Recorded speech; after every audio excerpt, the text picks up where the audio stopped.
Welcome to the Banker Lamp. Please enjoy the video. In this video, I will show how to build a silo in Stardew Valley.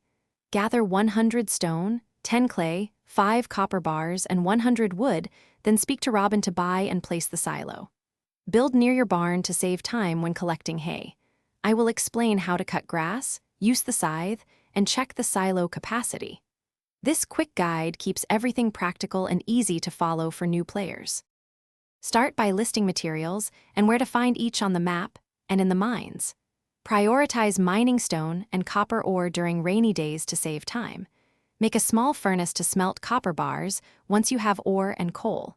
Clay appears when digging tilled soil or picking up dirt near rivers and forests.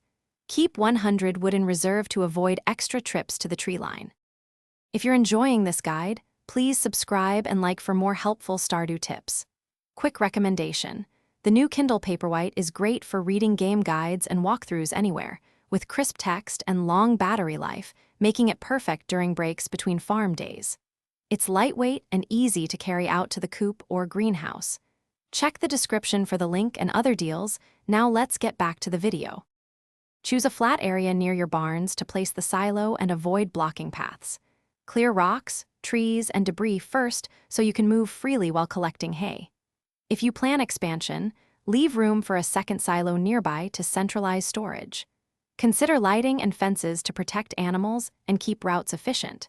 These small layout choices shave minutes off daily chores and make long seasons feel smoother.